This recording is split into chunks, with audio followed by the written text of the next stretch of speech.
Let me ask you something. How many times have you looked at someone who's been doing one thing for 20 years?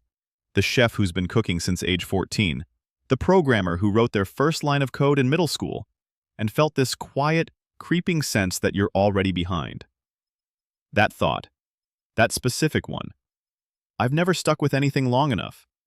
That feeling has a story behind it, and I want to tell you why that story is almost certainly wrong. In 2008, Malcolm Gladwell published Outliers. It became one of the most read books of a generation, and from it came a rule that lodged itself into the cultural brain like a splinter: 10,000 hours. The idea that mastery requires roughly 10,000 hours of practice, that the Beatles were great because of Hamburg, that Bill Gates was great because of his early access to a computer terminal, that greatness, essentially, is a quantity problem. It's a seductive idea. It's democratic.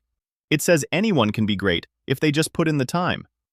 It gives us a number, a target, a finish line. The problem is, it was never really science to begin with. Gladwell based the rule on research by psychologist Anders Ericsson. But Ericsson himself was deeply frustrated by how his work was interpreted. He even wrote an open letter calling it the Danger of Delegating Education to journalists. Here's what the actual data says. A landmark 2014 meta-analysis out of Princeton, led by psychologist Brooke McNamara, tested the rule against 88 independent studies covering over 11,000 research participants. What they found was striking. Deliberate practice, on average, explains only about 12% of the variance in skill performance. 12. Not 100. Not 50. 12.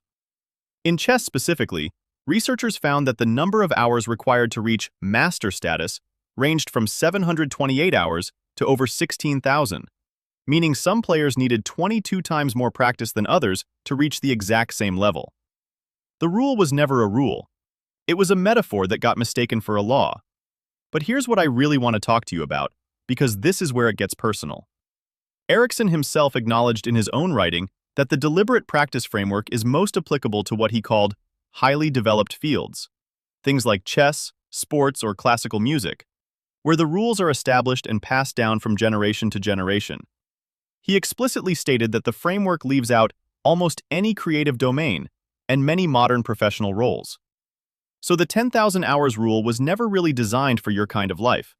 It was designed for a violinist, a sprinter, a chess grandmaster, not for someone who writes and builds and thinks across 3 fields at once.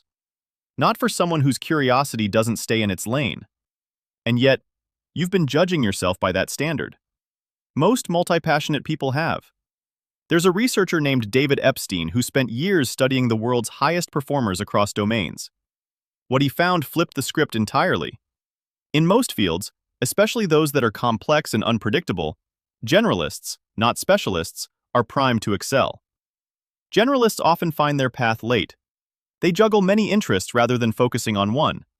And they're more creative, more agile, and able to make connections that their more specialized peers simply can't see. He calls this range. Epstein introduces the concept of far transfer.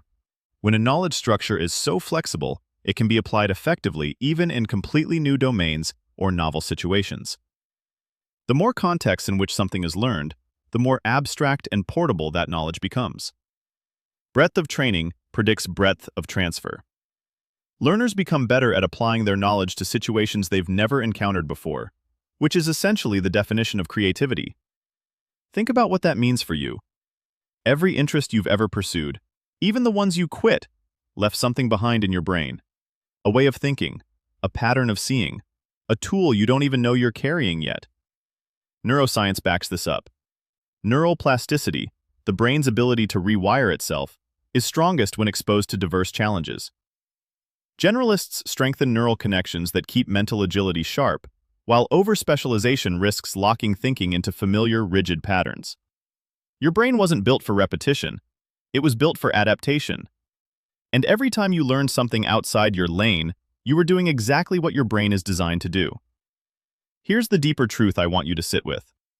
The 10,000 hours rule isn't just scientifically shaky, it's built for a specific type of world, what Epstein calls a kind learning environment. Kind environments have a limited, defined set of parameters. Patterns repeat. Feedback is immediate. chess, golf, classical music performance. But most of the world we actually live in? It's wicked, complex, unpredictable. The rules keep changing. The problems are novel. And in wicked environments, the person who wins isn't the one with the deepest trench. It's the one who can look across multiple trenches and see something no one else noticed. LinkedIn research on 500,000 members found that one of the best predictors of who would become an executive was the number of different job functions they had worked across within their industry, which goes against everything we're told about pick and stick. Your nonlinear path isn't a bug, it's actually the feature. So here's a new way to see yourself. You're not someone who never committed. You're someone who has been sampling, building a library of mental models that most people will never have. Every domain you've touched has given you a slightly different lens. And when you bring those lenses together, that's not scattered, that's stereoscopic vision. You see depth that single-focus thinkers literally cannot perceive. The question was never how many hours have you put in. The question is, what unique combination of understanding have you built that only someone with your exact path could have? That's not a number, that's a fingerprint, and nobody else has yours. If this landed somewhere real for you, subscribe. There's more where this came from. This channel exists for people who think in multiple directions at once. You've always belonged here.